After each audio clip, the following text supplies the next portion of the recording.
Mi hijo me engañó para ir a una reunión familiar. Cuando llegué, los abogados ya estaban allí, listos para forzarme a firmar la transferencia de la casa. Cuando me negué a entregar mi propiedad, ellos me amenazaron. Yo solo sonreí y dije: 1, 2, 3, 4, 5. Ustedes son mucha gente. Entonces agregué tranquilamente: lo curioso es que yo también traje solo a una persona. Javier dejó de respirar por un segundo. Daniela abrió la boca, pero no salió ningún sonido. El abogado Ramón, ese hombre de traje gris que no conocía de nada, se acomodó los lentes nerviosamente. Los dos primos de Daniela que habían traído como refuerzo se miraron entre ellos confundidos. Y yo, Emilia Morales, 61 años, viuda, madre soltera que crió a ese niño con las manos partidas de tanto trabajar, me quedé de pie sosteniendo esa maldita pluma que querían que usara para firmar mi vida entera. La sala estaba en silencio.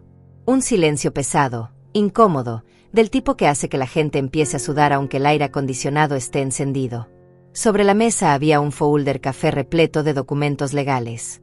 Documentos que transferirían mi casa, la casa que construí con Miguel durante 30 años de matrimonio, directamente al nombre de Javier y Daniela. Sin mi consentimiento real. Sin mi voluntad. Solo con mi firma bajo presión. Mamá, no entiendes lo que está pasando, dijo Javier con esa voz suave que usaba cuando quería manipularme. Esto es por tu bien. Por tu protección. Daniela se inclinó hacia adelante, con esa sonrisa falsa que practicaba frente al espejo. Emilia, querida, ya no estás joven. ¿Qué pasaría si algo te sucede? ¿Si te enfermas? ¿Si empiezas a olvidar cosas? Necesitamos proteger el patrimonio familiar. Patrimonio familiar. Qué linda manera de decir tu casa que queremos robar. Ramón, el abogado, puso su mano sobre los documentos como si fueran algo sagrado. Señora Morales, esto es un procedimiento estándar. Miles de familias lo hacen. Es simplemente una transferencia preventiva. Usted puede seguir viviendo en la propiedad todo el tiempo que quiera. Nadie la está echando. Mentira. Todo era mentira. Y lo peor es que yo había caído en la trampa como una idiota. 3 días antes, Javier me había llamado con esa voz cariñosa que no usaba desde que se casó con Daniela. Mamá, hace tanto que no nos reunimos todos. ¿Qué te parece si hacemos un almuerzo familiar el domingo? Daniela va a cocinar tu platillo favorito. Yo, como la tonta que fui, me emocioné. Pensé que finalmente mi hijo estaba recordando que tenía una madre. Pensé que tal vez Daniela había cambiado, que tal vez podríamos volver a ser una familia. Me arreglé con mi mejor vestido color verde olivo, ese que Miguel me regaló en nuestro aniversario número 25. Me puse los aretes de perlas que habían sido de mi madre. Hasta me maquillé un poco, algo que casi nunca hago. Compré una tarta de limón en esa pastelería cara del centro, la que cuesta $25, pero que sé que le encanta a Javier desde niño. Toqué el timbre de su casa a las 12 en punto, puntual como siempre. Daniela abrió la puerta con una sonrisa enorme. Demasiado enorme. Emilia, qué alegría verte. Pasa, pasa. Me abrazó, y por un momento casi me lo creo. Casi. Pero cuando entré a la sala, vi a esas 5 personas esperándome. Javier estaba serio. Ramón tenía una laptop abierta y una impresora portátil sobre la mesa. Los primos de Daniela, Gabriel y Raúl, estaban parados cerca de la puerta como guardias. Y sobre la mesa estaba ese folder café con mi nombre escrito a mano en la etiqueta. No había comida. No había almuerzo familiar. No había nada excepto una emboscada perfectamente planeada. Siéntate, mamá, dijo Javier señalando el sofá individual, el que estaba rodeado por todos ellos. Una silla en medio de un círculo de lobos. Me senté porque mis piernas temblaban. No de miedo. De furia. Ramón empezó su discurso ensayado sobre protección de activos, planificación patrimonial, beneficios fiscales. Palabras bonitas para disfrazar un robo. Javier asentía como si todo tuviera sentido. Daniela me miraba con esa expresión de falsa preocupación que seguramente practicó toda la mañana. La propiedad está valuada en aproximadamente $450,000, dijo Ramón revisando sus papeles. En el mercado actual, podría alcanzar hasta 500,000. Es un activo considerable que debe protegerse adecuadamente. $500,000. La casa que Miguel y yo compramos en 1992 por $80,000. La casa donde crié a Javier. La casa donde enterré a mi esposo. La casa donde cada pared tiene una memoria, cada rincón guarda una historia. Y estos buitres la veían solo como un número, como una propiedad que liquidar. Mamá, sé razonable, insistió Javier. Tú vives sola en esa casa enorme. Gastas fortunas en mantenimiento. El techo necesita reparaciones, la calefacción es vieja, el jardín está descuidado. Nosotros podemos encargarnos de todo eso. Yo me encargo perfectamente de mi casa, respondí con la voz más firme que pude. Daniela suspiró con dramatismo. Emilia, el otro día olvidaste dónde pusiste las llaves. Javier me contó. También olvidaste nuestra llamada telefónica de hace 2 semanas. Mentira. Pura mentira. Nunca olvidé ninguna llamada porque ellos nunca llamaron. Y luego está el tema de la confusión con las facturas, agregó Javier. El mes pasado pagaste 2 veces la electricidad y olvidaste pagar el agua. Otra mentira. Tenía todos mis recibos organizados por fecha, todos pagados a tiempo, todos archivados. Pero ellos estaban construyendo una narrativa. Estaban pintándome como una anciana senil que no podía cuidar de sí misma. Y lo estaban haciendo delante de testigos. Ramón deslizó los documentos hacia mí. Señora Morales, si firma aquí, aquí y aquí, todo quedará resuelto legalmente.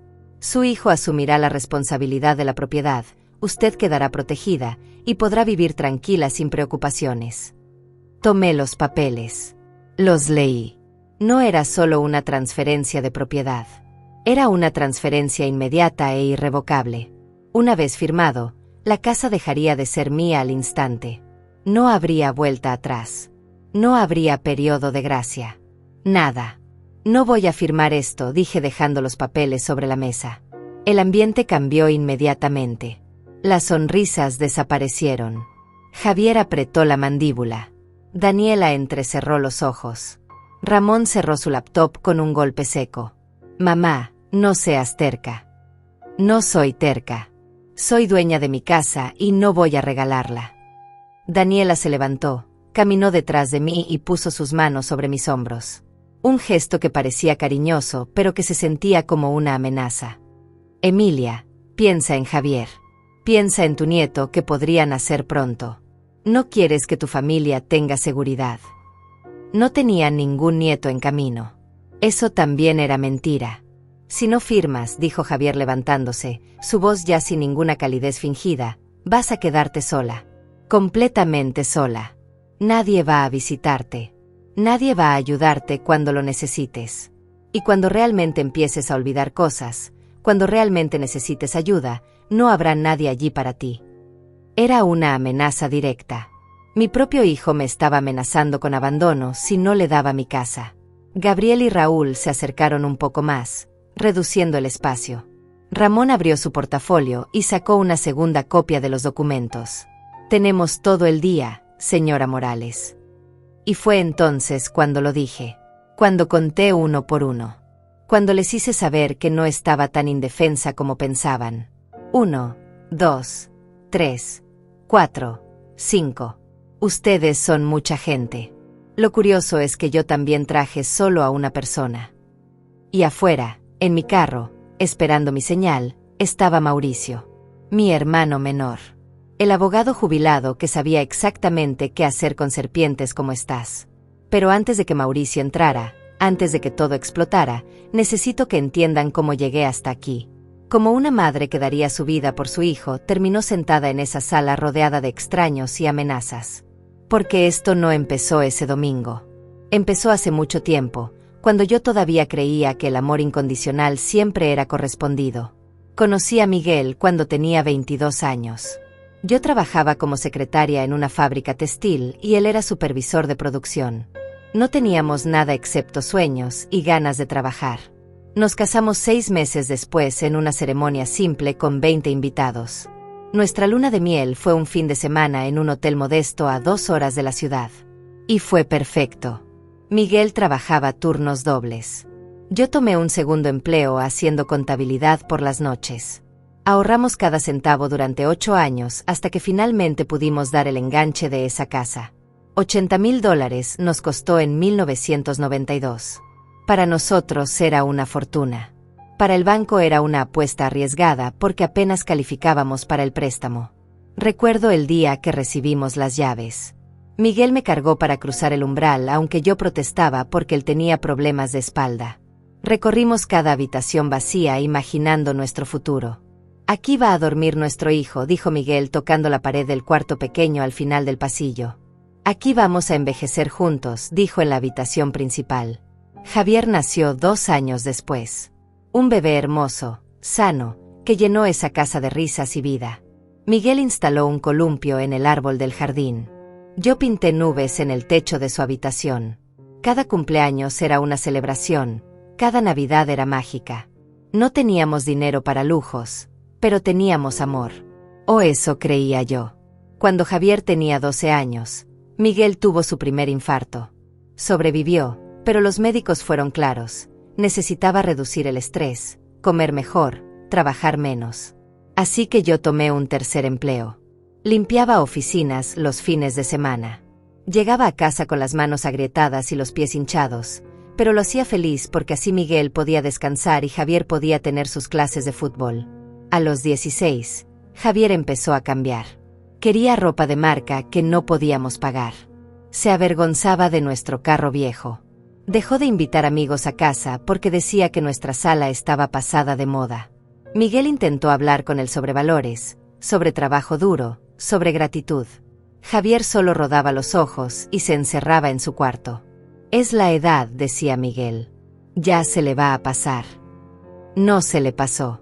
A los 18, Javier se fue a la universidad. Nosotros vendimos el carro de Miguel y compramos uno más barato para poder pagar su colegiatura.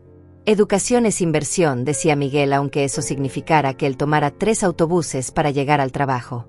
Javier estudiaba administración de empresas. Soñaba con ser empresario, con tener su propia compañía, con hacerse rico. Nunca preguntó cuánto nos costaba su educación. Nunca agradeció los sacrificios.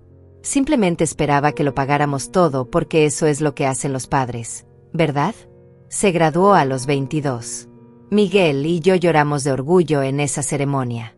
Habíamos logrado darle lo que nosotros nunca tuvimos, un título universitario, una oportunidad de algo mejor. 6 meses después conoció a Daniela en una conferencia de negocios. Ella era hija de un empresario medianamente exitoso, acostumbrada a cierto nivel de vida. Venía de una familia donde el dinero fluía con facilidad. Cuando Javier nos la presentó, yo intenté ser amable. Le pregunté sobre su familia, sus intereses, sus planes. Ella me respondió con monosílabos mientras revisaba su teléfono. Miguel me apretó la mano por debajo de la mesa. Ambos lo sentimos. Esa mujer no nos quería allí. Se casaron un año después en una boda que costó más de lo que nosotros ganábamos en 3 años. La familia de Daniela pagó todo. Nosotros solo fuimos invitados incómodos en nuestra propia mesa. Durante el brindis, Javier agradeció a los padres de Daniela por su generosidad y apoyo. A nosotros ni nos mencionó. Estaba nervioso, justifiqué después cuando Miguel no podía dormir esa noche. Solo olvidó incluirnos. Pero Miguel sabía la verdad.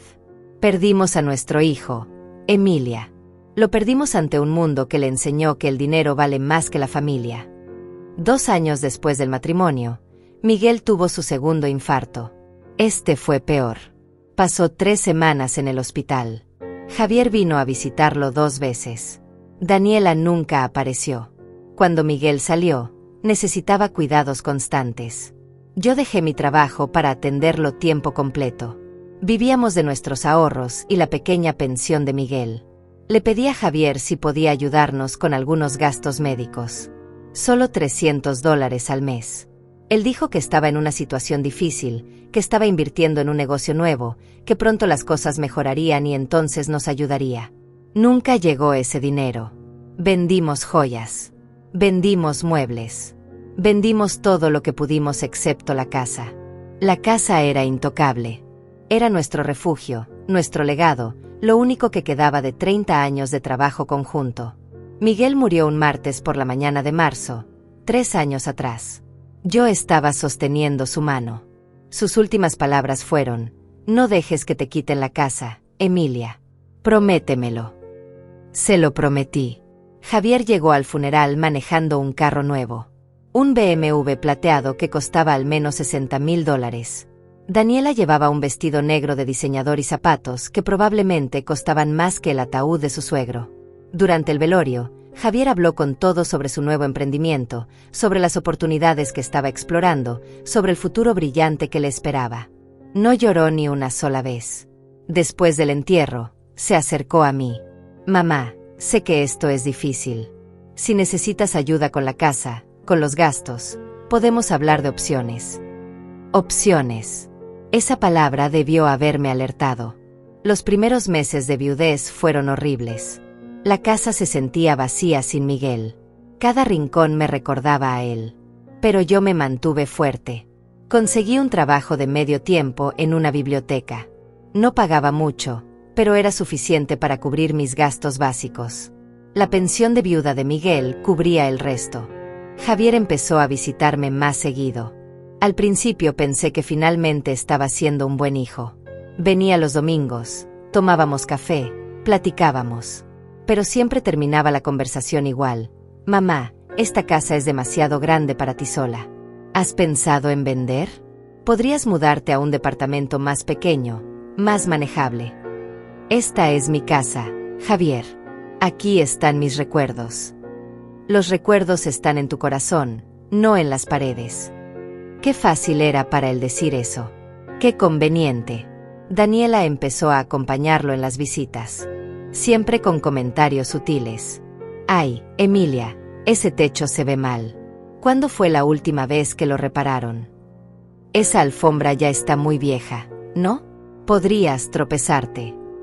El jardín necesita mucho trabajo. Debe ser agotador para ti. Plantando semillas de duda. Haciéndome sentir incapaz. Hace 6 meses, el negocio de Javier quebró. No me enteré por él. Me enteré porque su nombre apareció en un artículo del periódico local sobre empresas que cerraron operaciones. Perdió todo. Las inversiones de Daniela, los préstamos que había tomado, todo se evaporó. Cuando finalmente me llamó para contármelo, lloró por teléfono. Mamá, lo perdí todo. No sé qué voy a hacer. Mi corazón de madre se rompió. Hijo, las cosas materiales se recuperan. Tú eres joven, puedes empezar de nuevo. Necesito capital. Necesito algo que me permita reiniciar. Y ahí estaba. La verdadera razón de la llamada. ¿Cuánto necesitas? Mamá, no es tan simple. Necesito algo sustancial. Algo como... bueno, como el valor de la casa. Me quedé en silencio. Miguel tenía razón. Siempre tuvo razón. No voy a vender mi casa, Javier. Colgó sin despedirse. Las visitas dominicales terminaron. Las llamadas cesaron. Durante 2 meses no supe nada de él. Hasta que llegó esa llamada sobre la reunión familiar. Sobre el almuerzo. Sobre la reconciliación. Y yo, idiota de mí, quise creer que mi hijo todavía me amaba más que a mi propiedad. Ahora estaba aquí, en esta sala, rodeada de buitres disfrazados de familia, contando cuántos eran. 5 contra 1. O eso creían ellos. La expresión en el rostro de Javier cuando mencioné que yo también había traído a alguien fue algo que nunca olvidaré. Sus ojos se abrieron con ese destello de pánico que solo aparece cuando un plan perfecto comienza a desmoronarse. Daniela dejó de respirar por un segundo completo, su mano congelada a mitad de un gesto. Ramón, el abogado, se puso rígido en su asiento como si alguien le hubiera echado agua helada por la espalda. ¿Qué quieres decir con que trajiste a alguien?, preguntó Javier intentando sonar casual, pero su voz salió una octava más alta de lo normal. Yo saqué mi teléfono del bolso con calma deliberada. Cada movimiento lento, controlado, dejando que la tensión creciera. Mis dedos temblaban ligeramente, no de miedo sino de adrenalina pura. Toda mi vida había sido la mujer que cedía, que se adaptaba, que ponía la paz por encima de todo. Pero en ese momento, con los documentos de robo todavía tibios sobre la mesa, algo dentro de mí había cambiado para siempre. Mamá, no hagas esto más difícil, advirtió Javier levantándose de su asiento. Gabriel y Raúl, los primos inútiles que Daniela había traído como músculo silencioso, se movieron imperceptiblemente más cerca de la puerta, como si pudieran impedirme salir. Como si esto fuera un secuestro disfrazado de reunión familiar. Toqué un número en mi teléfono. Sonó 2 veces. «Ya puedes entrar», dije simplemente, y colgué. El silencio que siguió fue delicioso. Podía ver las mentes de todos procesando, tratando de calcular quién podría ser esa persona. ¿Un abogado propio? ¿Un testigo? ¿La policía? Sus rostros pasaron por una docena de posibilidades en segundos. Daniela fue la primera en recuperar la compostura. «Emilia, esto es ridículo. Somos familia. No necesitamos abogados peleando entre nosotros. Esto se puede resolver civilizadamente». Su voz goteaba esa dulzura falsa que había perfeccionado, pero ahora yo podía ver a través de ella como si fuera cristal barato. «Civilizadamente», repetí, y algo en mi tono hizo que todos se callaran. ¿Llama civilizado engañarme para traerme aquí? ¿Civilizado tener documentos ya preparados sin mi conocimiento? ¿Civilizado amenazarme con abandono si no les regalo mi casa? Ramón se aclaró la garganta, intentando retomar el control profesional. «Señora Morales, entiendo que está molesta, pero debe comprender que sus opciones son limitadas. Si rechaza esta oportunidad de proteger su patrimonio de manera ordenada, las consecuencias podrían ser mucho peores. Podríamos hablar de incompetencia mental, de la necesidad de un tutor legal». Ahí estaba. La amenaza real finalmente sobre la mesa. No solo querían mi casa. Estaban dispuestos a declararme incompetente mentalmente para conseguirla. A quitarme no solo mi propiedad, sino mi dignidad, mi autonomía, mi derecho a tomar mis propias decisiones. «¿Me estás amenazando con iniciar un proceso de interdicción?», pregunté mirando directamente a Ramón. «¿Ese es tu consejo legal profesional?». Él parpadeó, sorprendido de que yo conociera el término legal correcto. Probablemente esperaba a una viejita ignorante a quien pudiera intimidar con palabrería jurídica. Los pasos en el porche fueron claros y firmes. Javier miró hacia la puerta con la mandíbula apretada. Daniela se mordió el labio inferior, ese tic nervioso que aparecía cuando las cosas no salían según su plan. La puerta se abrió sin que nadie llamara, porque yo le había dado la llave extra a Mauricio 3 días antes, cuando empecé a sospechar hacia dónde se dirigía todo esto. Mi hermano entró a la sala con esa presencia tranquila que siempre tuvo, incluso cuando éramos niños. Mauricio era 5 años menor que yo, pero siempre había sido mi protector. Cuando papá murió y mamá tuvo que trabajar 3 empleos, Mauricio se aseguró de que nadie me molestara en la escuela. Cuando Miguel enfermó, Mauricio manejó 8 horas desde donde vivía para ayudarme con los trámites del seguro. Y ahora, a sus 56 años, jubilado después de 30 años como abogado litigante, estaba aquí para asegurarse de que nadie me robara lo último que me quedaba. Llevaba un maletín de cuero gastado que reconocí de inmediato. Era el mismo que usaba en sus años de ejercicio, lleno de casos ganados y batallas legales victoriosas. Lo colocó sobre la mesa con un golpe suave pero definitivo, justo al lado de los documentos fraudulentos de Ramón. «Buenas tardes», dijo Mauricio con esa voz profesional que solía usar en las cortes. «Soy Mauricio Torres, hermano de la señora Emilia Morales y su representante legal en este asunto». Sus ojos recorrieron la sala, evaluando a cada persona con la precisión de alguien que había pasado décadas leyendo intenciones ocultas. «Veo que tenemos bastante gente reunida aquí. Qué interesante que una simple reunión familiar requiera la presencia de un abogado y documentos legales ya preparados». Javier abrió la boca, pero Mauricio levantó una mano. «Antes de que digas algo que pueda ser usado en tu contra, déjame aclarar algunas cosas. Primero, cualquier documento que mi hermana firme bajo coerción, amenazas o engaño es completamente nulo e inválido. Segundo, grabar conversaciones donde se amenaza a personas mayores para obtener propiedades es evidencia de intento de fraude patrimonial. Y tercero, abrió su maletín con calma calculada. He estado investigando esta situación desde hace exactamente 4 días. El color desapareció del rostro de Daniela. Javier se dejó caer en su asiento como si sus piernas hubieran dejado de funcionar. Ramón, el abogado, se puso notoriamente pálido. Mauricio sacó un folder, no café como el de ellos, sino color verde, mucho más grueso. Hace 4 días, Emilia me llamó porque empezó a recibir llamadas extrañas de su banco preguntando sobre intentos de cambio de beneficiarios en sus cuentas. Llamadas que ella nunca autorizó. Miró directamente a Javier. ¿Sabes algo sobre eso, sobrino? Eso fue un malentendido, tartamudeó Javier. Un malentendido, repitió Mauricio abriendo el folder. Como también fue malentendido cuando hace 3 meses intentaste obtener un poder notarial sobre las cuentas de tu madre alegando que ella te lo había pedido. Tengo aquí la copia de esa solicitud que el notario rechazó porque mi hermana nunca se presentó personalmente. Daniela se levantó abruptamente. Esto es absurdo. Javier solo estaba tratando de ayudar a su madre. Ella está envejeciendo, necesita apoyo.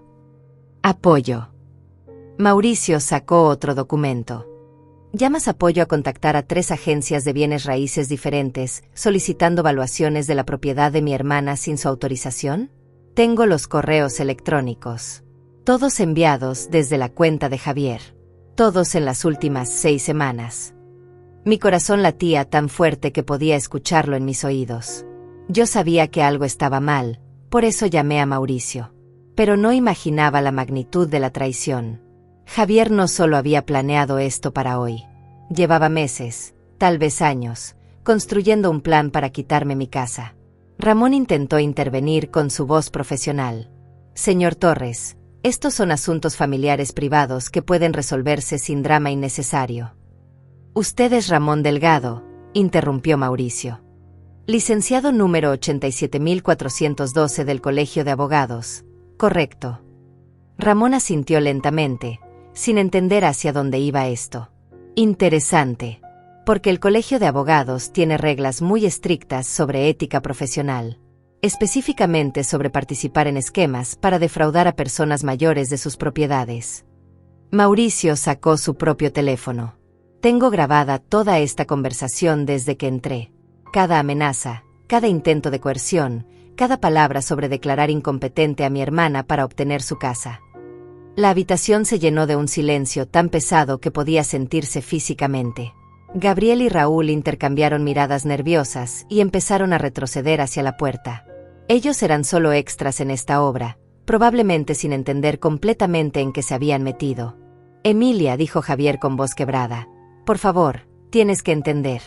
Estoy desesperado. Perdí todo. Daniela y yo estamos a punto de perder nuestro departamento.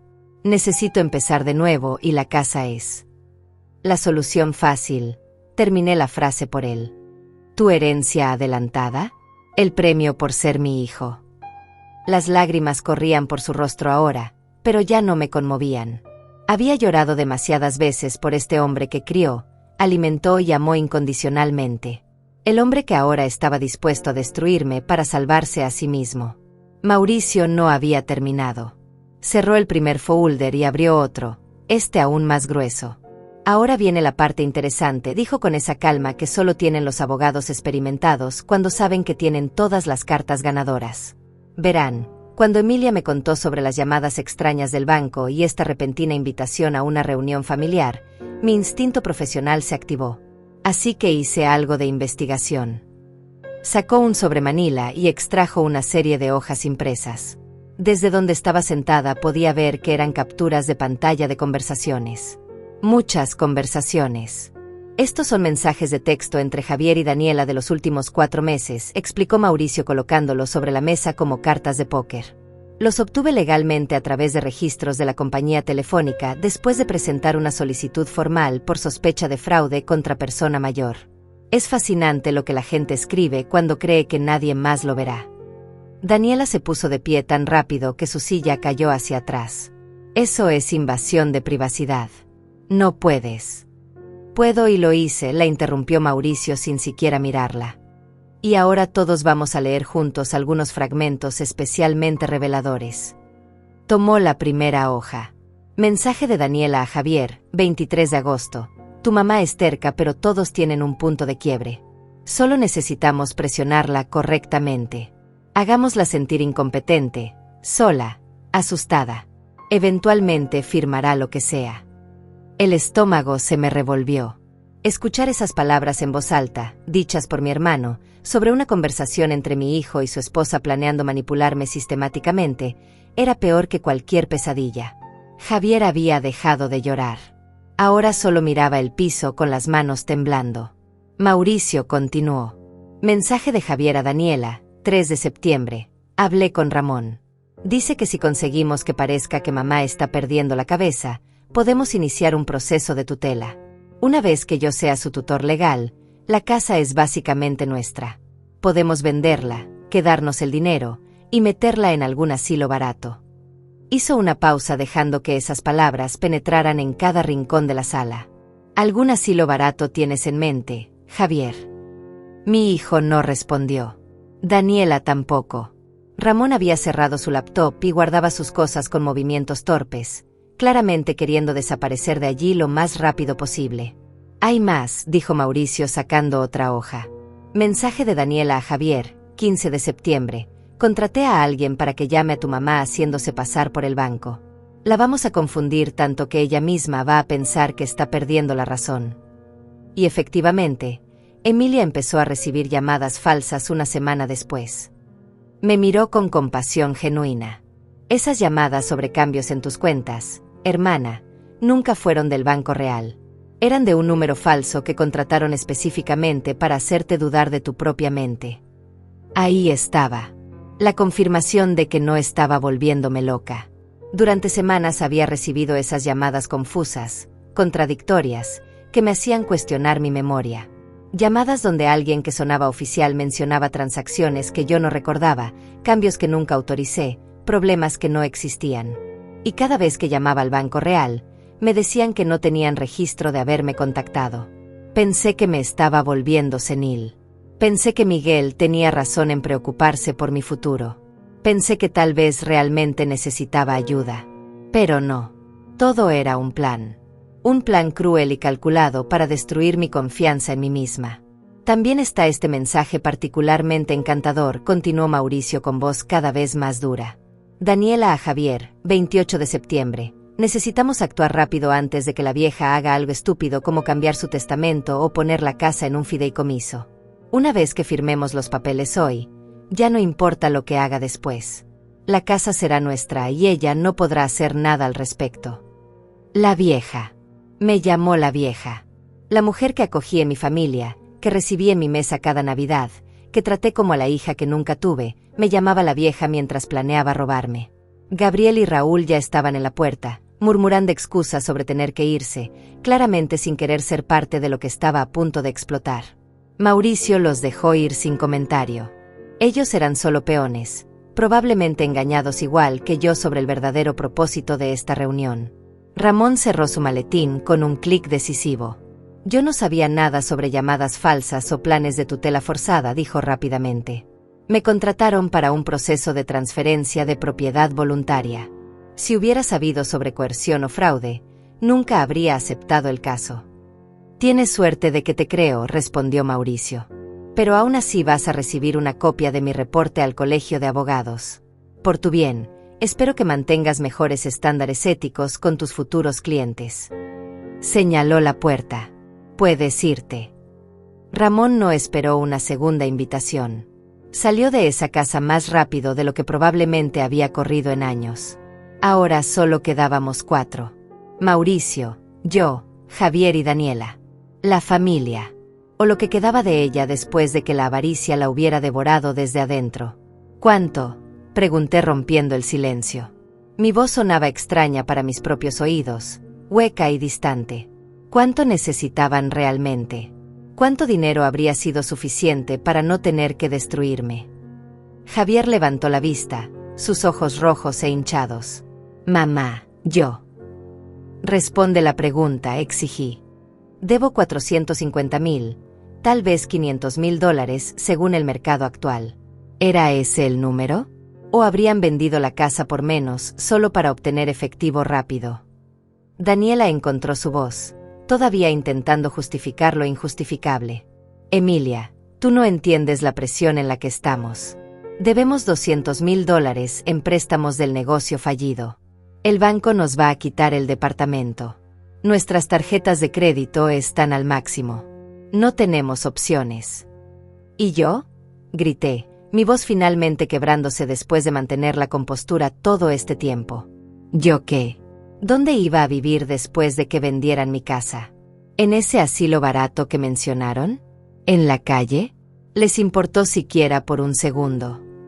Íbamos a darte algo del dinero, murmuró Javier, para que pudieras rentar un lugar pequeño, algo sencillo. Esta es mi casa. Las palabras salieron como un grito desgarrador que venía desde lo más profundo de mi ser. La casa que tu padre y yo construimos. La casa donde te criamos. La casa donde cada maldita pared tiene 30 años de nuestra vida, nuestro sudor, nuestros sacrificios. Me puse de pie, temblando de furia y dolor. Tu padre vendió su carro para que tú pudieras ir a la universidad. Yo trabajé 3 empleos para que tuvieras tus clases de fútbol. Nos saltamos comidas para que tú pudieras tener nuevos zapatos cada año. ¿Y así nos pagas? Tratando de robarme lo único que me queda de él. Javier se derrumbó llorando, pero ya no me importaba. Mauricio puso su mano en mi hombro, un gesto de apoyo silencioso. Hay algo más que necesitan saber, dijo Mauricio después de darme un momento para recuperar el aliento. Algo que va a terminar esta discusión de una vez por todas. Sacó un documento diferente, con sellos oficiales y firmas notariales. Hace 3 días, después de revisar toda esta evidencia y discutir las opciones con Emilia, procedimos con una acción legal preventiva. La casa ya no está únicamente a nombre de mi hermana. El rostro de Daniela pasó del rojo de vergüenza al blanco pálido del shock. ¿Qué hiciste? La propiedad fue transferida a un fideicomiso irrevocable, explicó Mauricio con satisfacción evidente. Un trust legal que protege la casa de cualquier intento futuro de apropiación, fraude o reclamo. Emilia mantiene el derecho de vivir en la propiedad por el resto de su vida. Puede usarla, modificarla, disfrutarla completamente. Pero ya no puede ser vendida, transferida o hipotecada sin la aprobación de 3 fideicomisarios independientes que nombré personalmente. No puedes hacer eso, jadeó Daniela. Ya está hecho. Firmado, notarizado y registrado en el registro público de la propiedad. Completamente legal e irreversible. Javier se puso de pie tambaleándose. Mamá, por favor. Somos tu familia. Tu única familia. No, respondí con una claridad que sorprendió hasta a mí misma. La familia no hace esto. La familia no planea durante meses cómo destruir a sus propios miembros. La familia no contrata estafadores para confundir a sus madres hasta hacerlas dudar de su cordura. Mauricio todavía no había terminado de abrir su arsenal legal. Sacó otro documento, con múltiples páginas grapadas. También presenté una denuncia formal ante la Fiscalía por intento de fraude patrimonial contra persona mayor. Es un delito grave en este estado, con penas que van desde multas sustanciales hasta prisión. Miró directamente a Javier. La evidencia que tengo es más que suficiente para un proceso penal. Los mensajes de texto, las llamadas falsas rastreadas, los intentos documentados de obtener poderes notariales fraudulentos, todo. El color desapareció completamente del rostro de mi hijo. Tío Mauricio, por favor, yo nunca quise que llegara tan lejos. Daniela y yo solo estábamos desesperados. La desesperación no justifica el crimen, respondió Mauricio sin una pizca de simpatía. Y lo que planearon hacer no era solo moralmente repugnante, era ilegal en múltiples niveles. Daniela finalmente mostró su verdadero rostro. Toda la actuación de nuera preocupada desapareció en un instante. Esto es ridículo. Una viuda solitaria con demasiada casa que no puede mantener, un hijo que solo quería ayudarla a tomar decisiones sensatas sobre su futuro. Cualquier juez verá esto como un asunto familiar privado, no como un crimen. ¿Quieres apostar tu futuro a esa teoría legal?, preguntó Mauricio levantando una ceja. Porque yo pasé 30 años en tribunales penales y te aseguro que los jueces no ven con buenos ojos a personas que conspiran para robar las casas de ancianos, especialmente cuando hay evidencia escrita de premeditación y dolo. Me senté nuevamente, las piernas temblándome demasiado para seguir de pie. Todo esto era demasiado. Demasiada traición, demasiada maldad, demasiado dolor concentrado en una sola tarde. La sala donde habían planeado mi destrucción ahora se sentía claustrofóbica, las paredes cerrándose sobre mí. Mauricio debió notar mi estado porque su tono se suavizó ligeramente. Emilia, ¿quieres que llamemos a la policía ahora o prefieres manejar esto de otra manera? Miré a mi hijo. El niño que había amamantado, que había cuidado durante noches de fiebre, que había consolado después de pesadillas. El joven que había aplaudido en su graduación, que había abrazado en su boda, que había sostenido cuando lloró por la muerte de su padre. Ese niño ya no existía. Tal vez nunca existió realmente. Tal vez siempre fue esta persona capaz de traicionar a su propia madre por dinero. Quiero que se vayan, dije finalmente. Quiero que tomen sus papeles, sus mentiras, sus planes malvados y salgan de esta casa. Y quiero que nunca, nunca más se acerquen a mí. Mamá. Comenzó Javier. No me llames mamá, lo interrumpí. Una madre es alguien que sus hijos aman y respetan. Tú me ves como un activo financiero, como un obstáculo entre tú y el dinero que crees que mereces. No soy tu madre. Soy solo la vieja estúpida que casi cae en tu trampa. Las palabras dolían al salir, como si cada una arrancara un pedazo de mi corazón. Pero necesitaban ser dichas. Daniela agarró su bolso, finalmente entendiendo que la batalla estaba perdida. Esto no termina aquí, Emilia. Vamos a pelear esto legalmente. Tenemos derechos.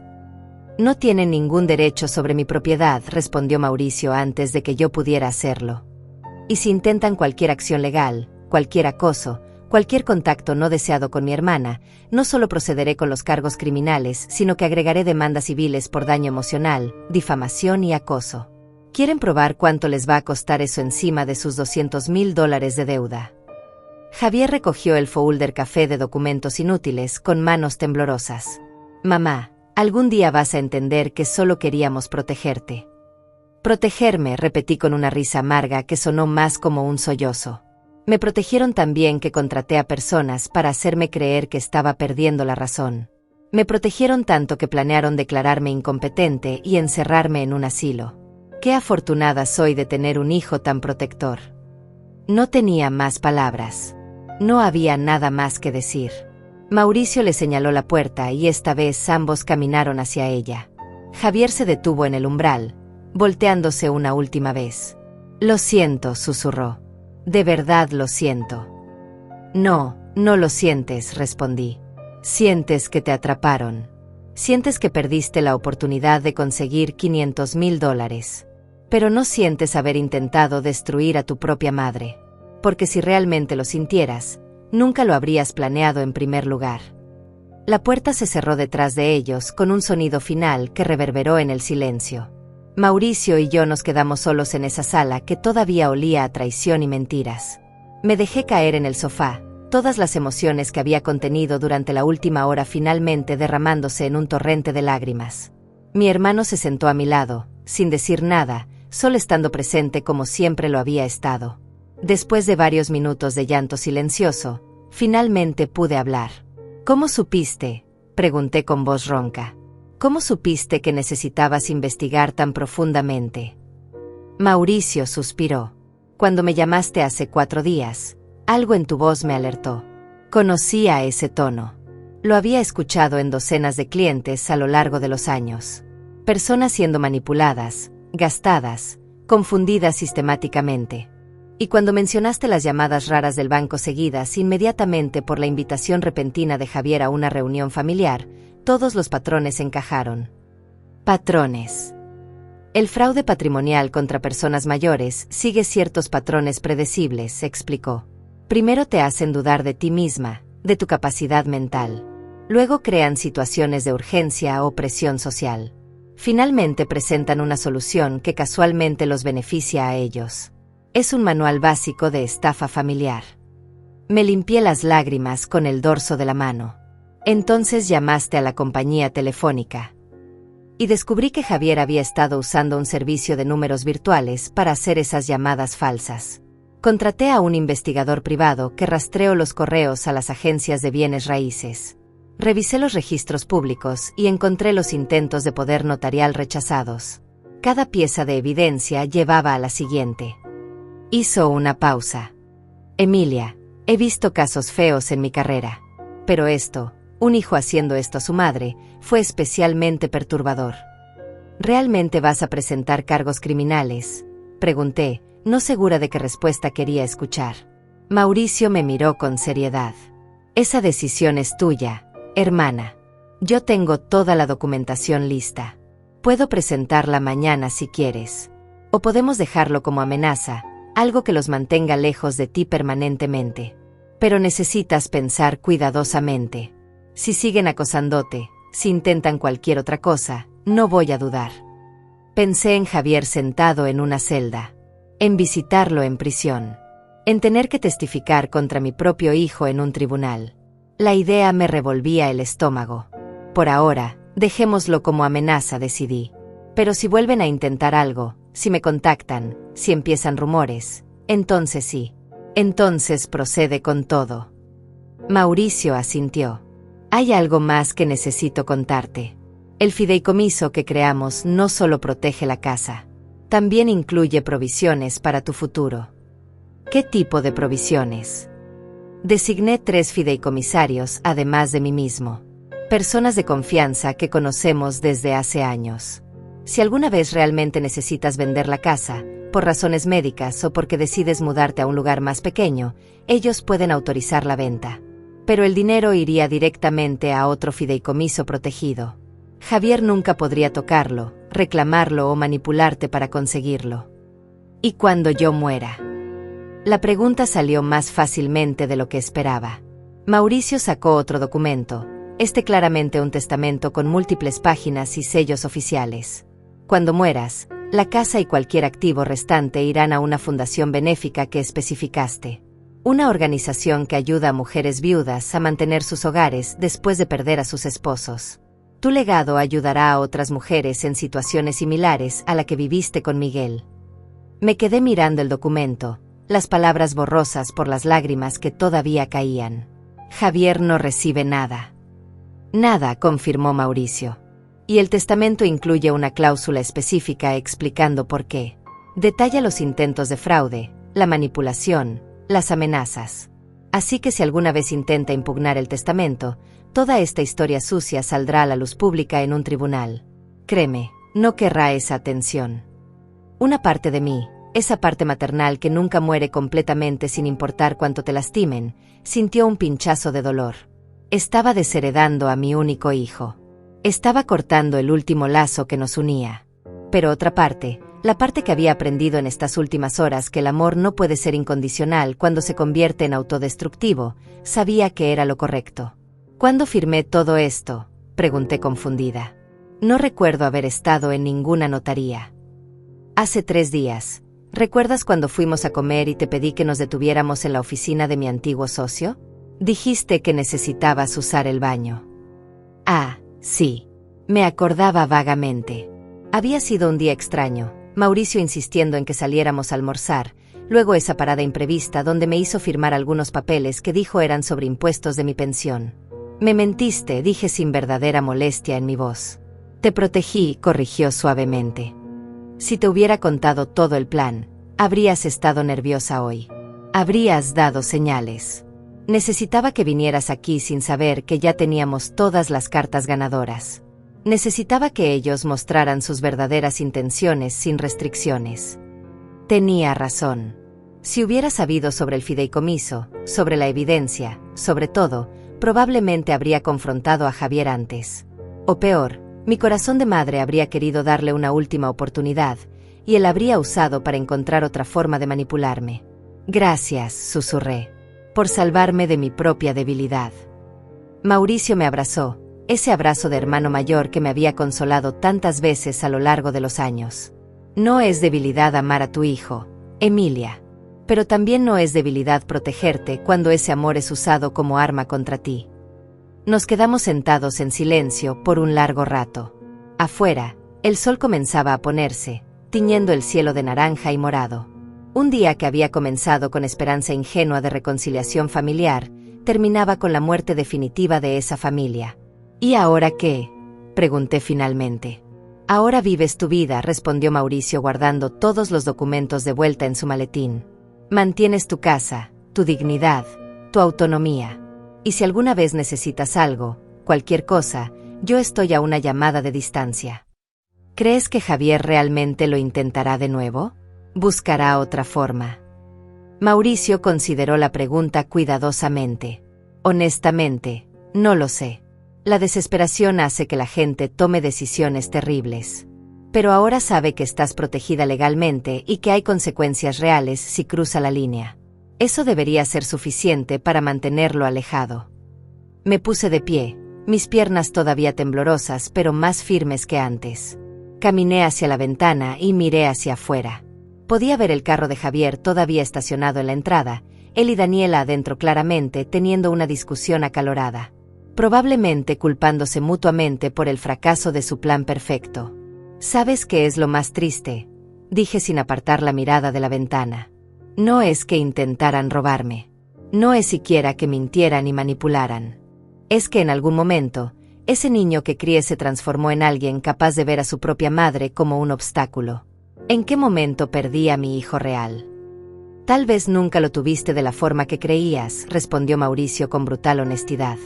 A veces los niños crecen con valores diferentes a los que intentamos enseñarles. A veces el mundo los cambia de maneras que no podemos controlar. No es tu culpa, Emilia. Entonces, ¿de quién es? ¿De Miguel por morir y dejarlo sin padre? ¿De Daniela por corromperlo? ¿Mía por malcriarlo cuando era pequeño? De nadie y de todos, dijo Mauricio poniéndose de pie junto a mí. Pero principalmente de Javier mismo. Él es un adulto que tomó decisiones conscientes. Las personas no accidentalmente planean fraudes elaborados de 4 meses. Eso requiere intención, premeditación y una brújula moral fundamentalmente rota. El carro de Javier finalmente arrancó y se alejó por la calle.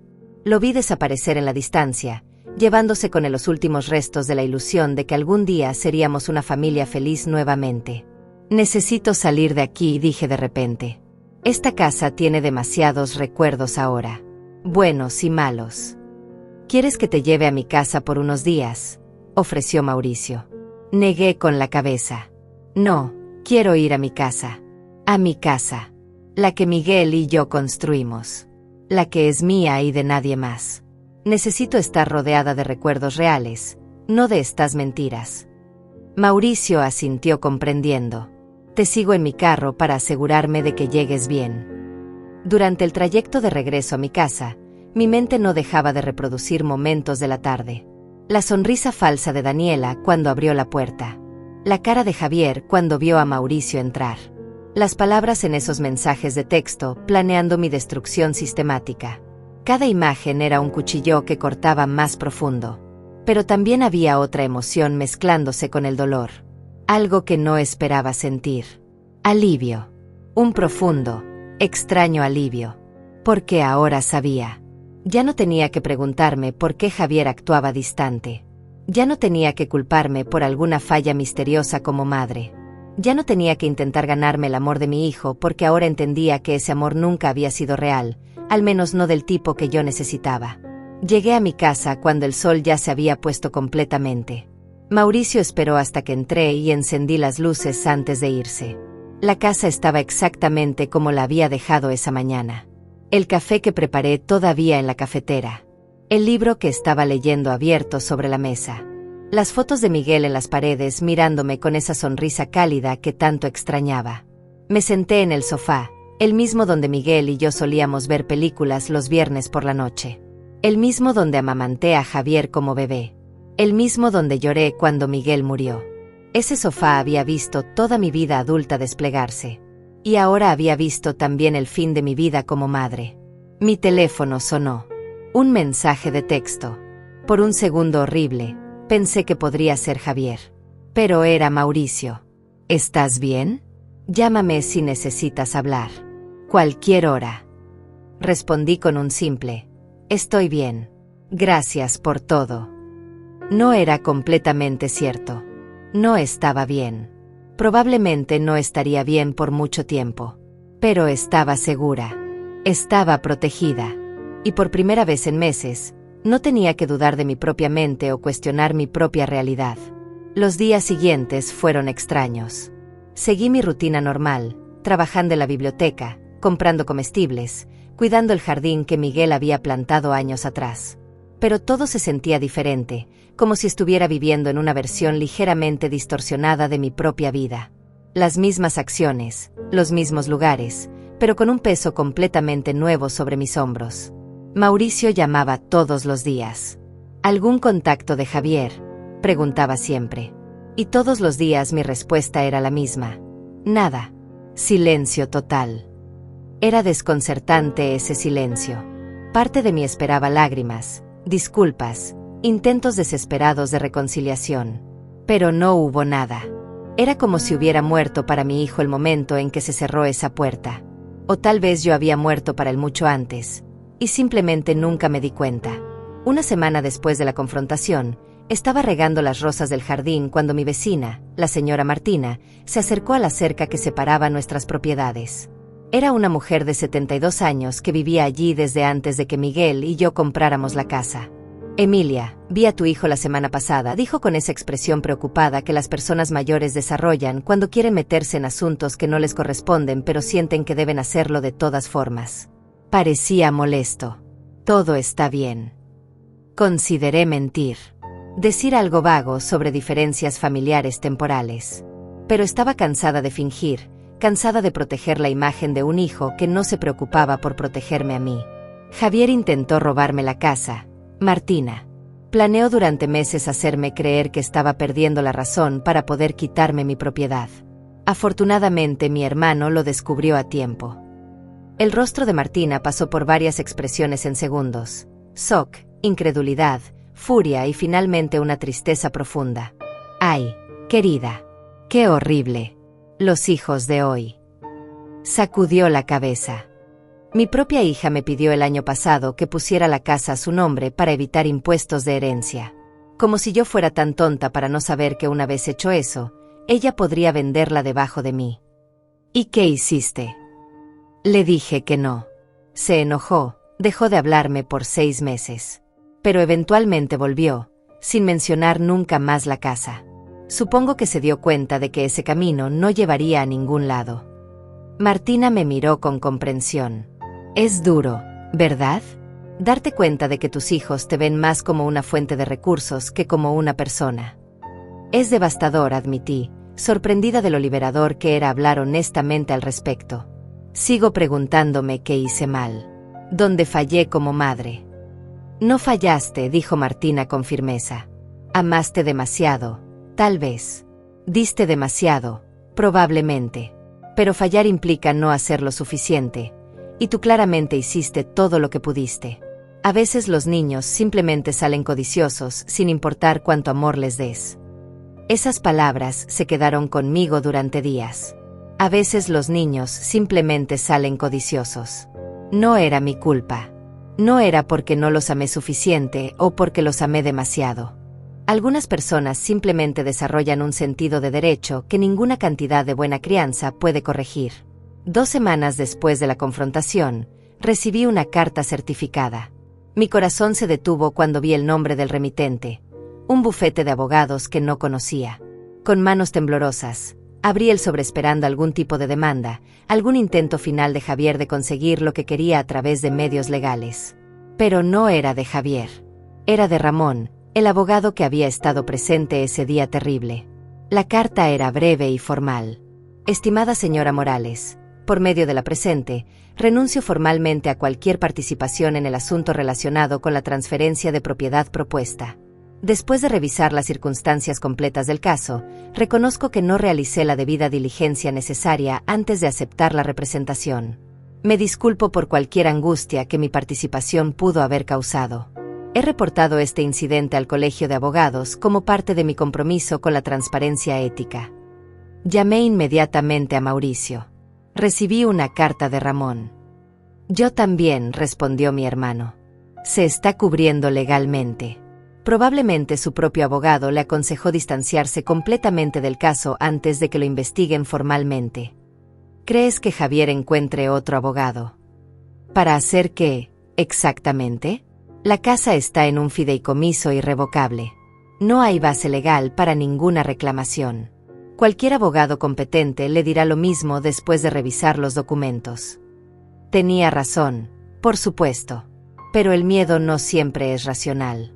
Cada vez que sonaba el teléfono, mi estómago se contraía. Cada vez que veía un carro desconocido en mi calle, mi corazón se aceleraba. Vivía en un estado constante de hipervigilancia, esperando el próximo ataque. Un mes después de la confrontación, finalmente pasó. Estaba en la biblioteca organizando libros devueltos cuando mi jefe, el señor Raúl, se acercó con expresión seria. «Emilia, alguien preguntó por ti hace un rato». Mi sangre se enfrió. «¿Quién?»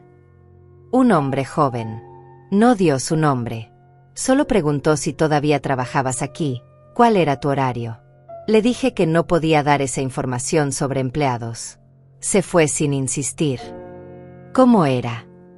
Alto, cabello oscuro, 30 y tantos. Llevaba una chaqueta de cuero café. Javier. Tenía una chaqueta exactamente así. Me habían gustado tanto que se la regalé en su cumpleaños hace 2 años, gastando más de lo que debía porque quería verlo feliz. ¿Pareció amenazante?, preguntó Raúl con preocupación genuina. No sé, respondí honestamente. Pero tampoco sé por qué vendría aquí después de un mes de silencio. Raúl frunció el ceño. ¿Hay algo que deba saber? ¿Alguna situación de seguridad? Le conté una versión resumida de lo que había pasado. Para su crédito, Raúl no juzgó ni hizo preguntas invasivas. Simplemente asintió y dijo, voy a hablar con seguridad. Si vuelve a aparecer, nos aseguraremos de que no te moleste. Y cuando salgas del trabajo, uno de nosotros te acompañará hasta tu carro. Esa noche llamé a Mauricio y le conté sobre la visita de Javier a la biblioteca. Hubo un largo silencio del otro lado de la línea. Está probando límites, dijo finalmente. Viendo si puede acercarse, si puede hacer contacto indirecto.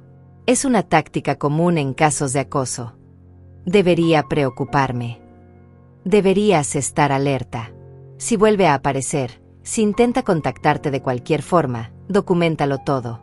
Fechas, horas, testigos. Si se convierte en un patrón, podemos solicitar una orden de restricción. Una orden de restricción contra mi propio hijo. La idea era surrealista y desgarradora al mismo tiempo. Pero Javier no volvió a aparecer en la biblioteca. En cambio, 2 días después, recibí una llamada de mi banco. La misma representante que me había ayudado durante años. Señora Morales, quería informarle que alguien intentó acceder a información sobre sus cuentas. Proporcionaron algunos de sus datos personales, pero no pudieron verificar su identidad completamente. Rechazamos la solicitud y colocamos alertas de seguridad adicionales en todas sus cuentas. ¿Quién fue? No puedo revelar esa información, pero puedo decirle que era un familiar cercano, según afirmó la persona. Javier otra vez. No podía tener mi casa, entonces ahora iba tras mis cuentas bancarias. ¿Cuánto tenía allí? Tal vez $50,000 ahorrados a lo largo de décadas de trabajo duro y vida frugal. No era nada comparado con el valor de la casa, pero para alguien desesperado con $200,000 en deudas, probablemente parecía una fortuna. Llamé a Mauricio nuevamente. Estaba empezando a sentir que era lo único que hacía últimamente, reportar cada nueva invasión, cada nuevo intento. Ya es suficiente, dijo Mauricio con voz dura. Voy a presentar los cargos criminales mañana. Y voy a solicitar una orden de restricción inmediatamente. Este patrón de acoso tiene que terminar ahora. Mauricio, espera. No. Emilia, sé que es tu hijo. Sé que duele. Pero esto no va a parar por sí solo. Cada vez que le das espacio, él lo interpreta como debilidad y lo intenta otra vez. Necesita consecuencias reales. Esa noche no pude dormir. Di vueltas en la cama durante horas, mirando el techo, el mismo techo que Miguel y yo habíamos pintado juntos hace tantos años. Me imaginaba a Javier siendo arrestado, esposado, metido en una patrulla. Me imaginaba testificando contra él en un tribunal, mirándolo desde el estrado mientras un juez leía los cargos. Me imaginaba visitándolo en prisión, hablando a través de un vidrio sucio por teléfonos mugrientos. Y me imaginaba nunca volviéndolo a ver. Cortando ese último hilo completamente. Dejándolo enfrentar las consecuencias solo, sin el apoyo de su madre, sin ninguna red de seguridad. Ambas opciones me destrozaban de maneras diferentes. A las 3 de la mañana, Me levanté y fui a la cocina. Preparé té de manzanilla, el mismo que Miguel solía hacer cuando yo estaba estresada. Me senté en la mesa donde habíamos compartido miles de comidas, donde habíamos resuelto problemas, donde habíamos planeado nuestro futuro. ¿Qué harías tú, amor?, susurré al aire vacío. ¿Protegerías a nuestro hijo incluso ahora? ¿O me dirías que lo dejara ir? Por supuesto, no hubo respuesta. Pero mientras el té se enfriaba entre mis manos, pensé en lo que Miguel realmente hubiera dicho. Él siempre fue más estricto que yo con Javier. Siempre el que establecía límites cuando yo quería ceder. El amor sin límites no es amor, solía decir. Es codependencia. Para cuando amaneció, había tomado mi decisión. Llamé a Mauricio a las 7 de la mañana. Presenta los cargos, dije sin preámbulo. Y solicita la orden de restricción. Tienes razón. Esto tiene que terminar. Hubo un momento de silencio. Luego, ¿estás segura? No. Pero es lo correcto de todas formas. Mauricio presentó toda la documentación ese mismo día. La evidencia era abrumadora. Los mensajes de texto, las llamadas falsas rastreadas, los intentos de acceso bancario, las visitas de acoso. El fiscal del distrito aceptó el caso inmediatamente. Casos de fraude patrimonial contra personas mayores eran una prioridad en nuestro estado, especialmente cuando había evidencia tan clara de premeditación. La orden de restricción temporal fue aprobada en 24 horas. Javier no podía acercarse a menos de 100 metros de mí, de mi casa, de mi trabajo.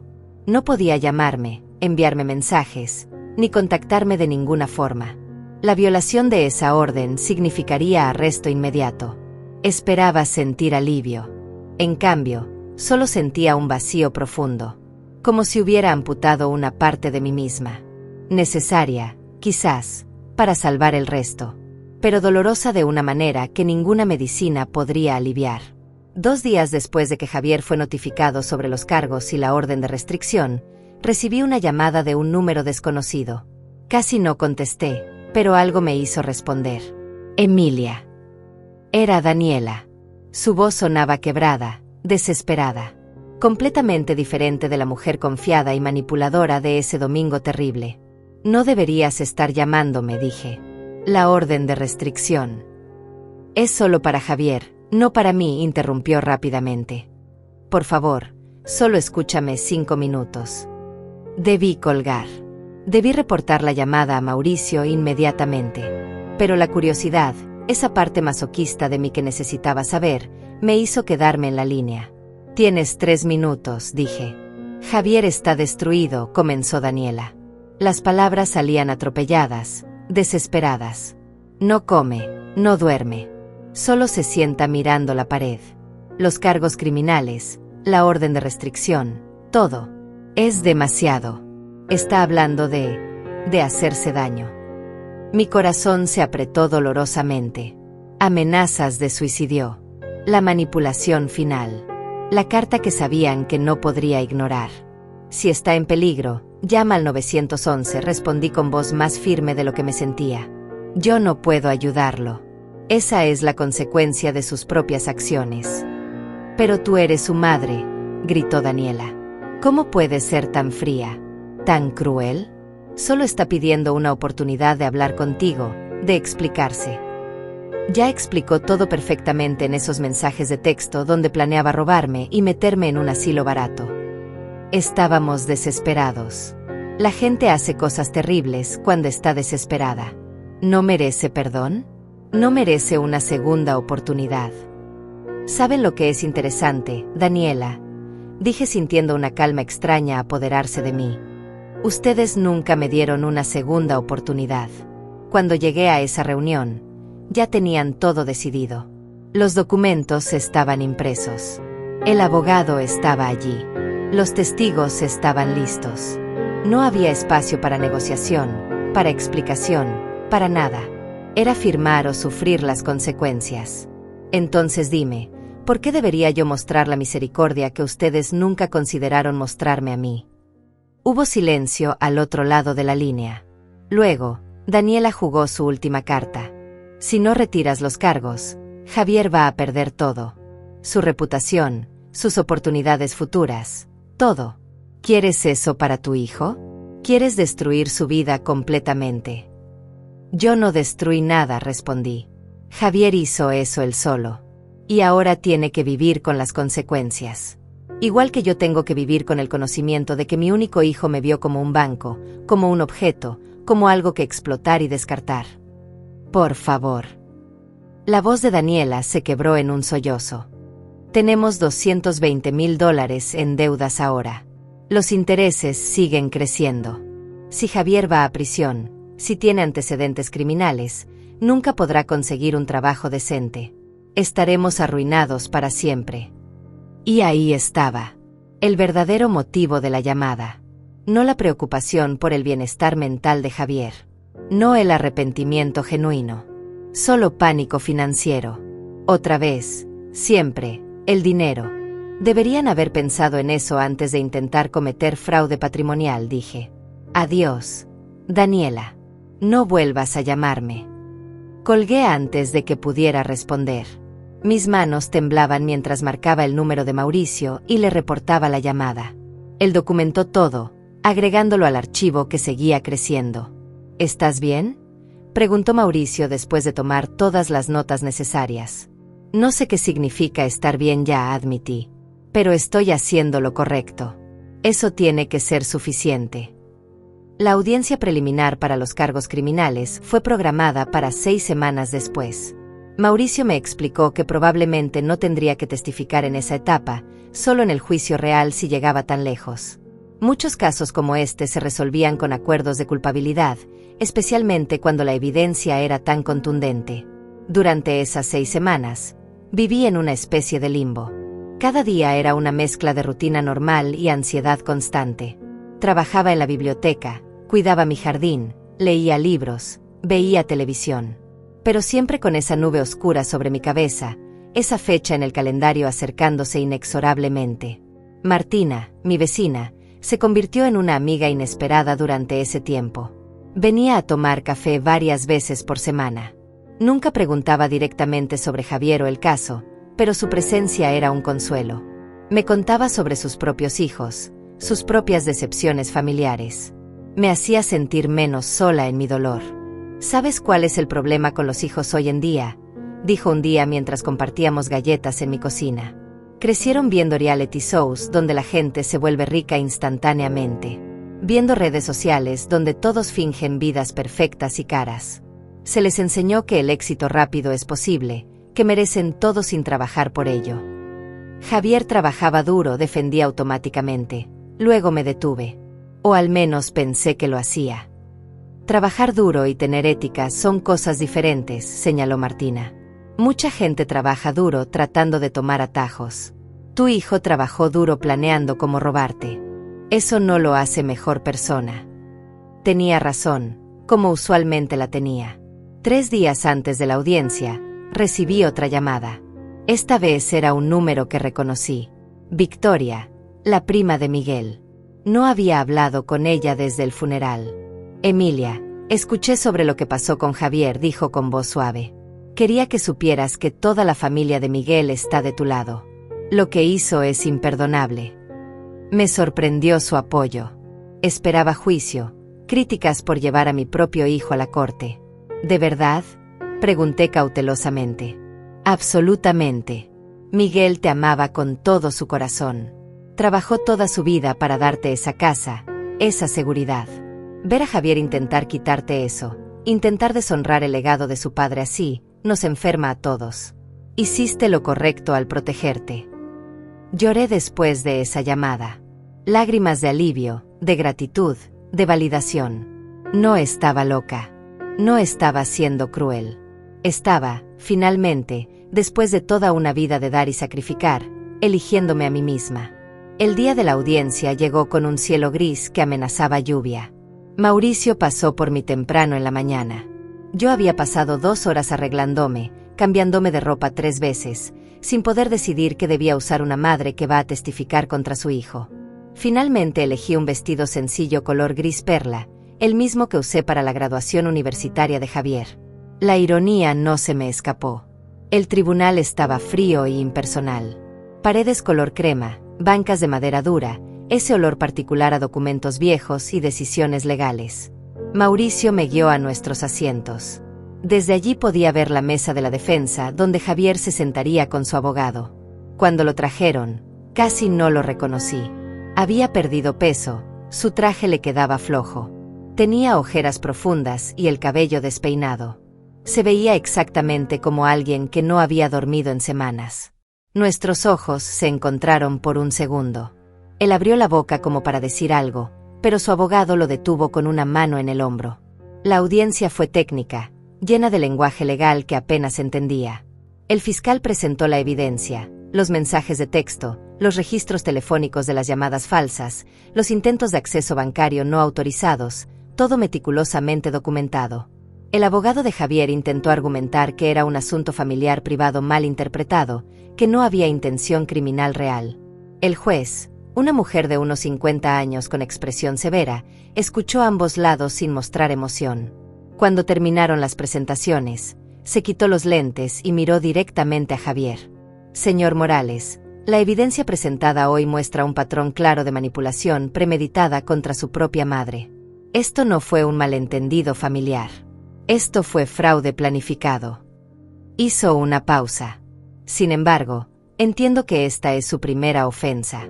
El fiscal me ha informado que están dispuestos a considerar un acuerdo de culpabilidad. El abogado de Javier se inclinó para susurrarle algo. Javier asintió, luego se puso de pie con movimientos temblorosos. Su señoría, acepto el acuerdo de culpabilidad. Mi corazón latía tan fuerte que pensé que todos en la sala podían escucharlo. El juez revisó los documentos frente a ella. El acuerdo estipula: declaración de culpabilidad por intento de fraude patrimonial, sentencia suspendida de 2 años de libertad condicional, 500 horas de servicio comunitario, restitución de todos los costos legales incurridos por la víctima y participación obligatoria en terapia de manejo de finanzas y relaciones familiares. Además, la orden de restricción permanecerá en vigor durante todo el periodo de libertad condicional. ¿Entiende y acepta estos términos? Sí, su señoría, respondió Javier con voz apenas audible. Una violación de cualquiera de estos términos resultará en activación inmediata de la sentencia de prisión. ¿Está claro? Sí, su señoría. El mazo golpeó la mesa. Audiencia concluida. Y así, tan rápido como comenzó, terminó. No hubo drama de televisión, no hubo discursos emocionales. Solo procedimientos legales fríos y eficientes que transformaron a mi hijo en un criminal convicto. Mauricio me escoltó fuera del tribunal antes de que Javier pudiera acercarse. En el estacionamiento, finalmente pude respirar. ¿Cómo te sientes?, preguntó mi hermano. Vacía, respondí honestamente.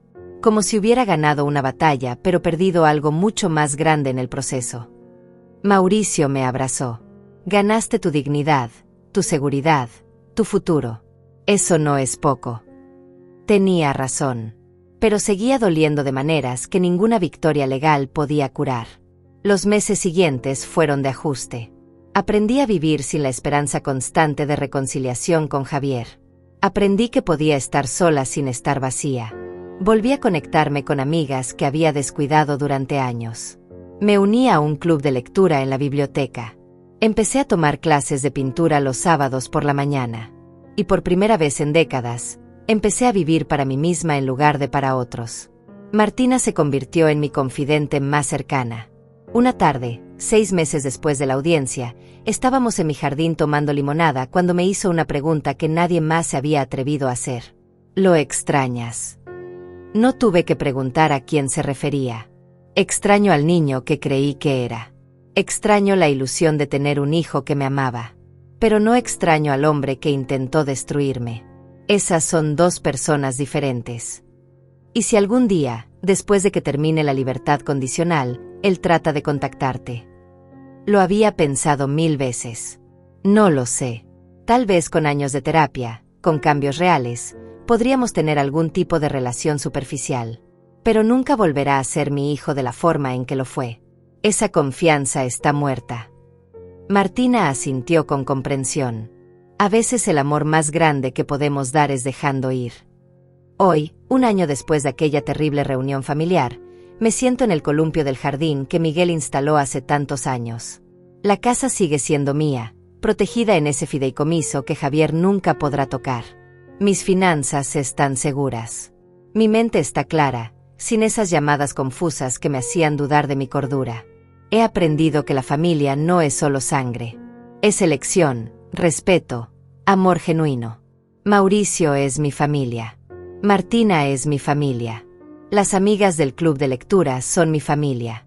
Y yo misma, finalmente, soy mi propia familia. ¿Sigo siendo madre? Supongo que biológicamente siempre lo seré.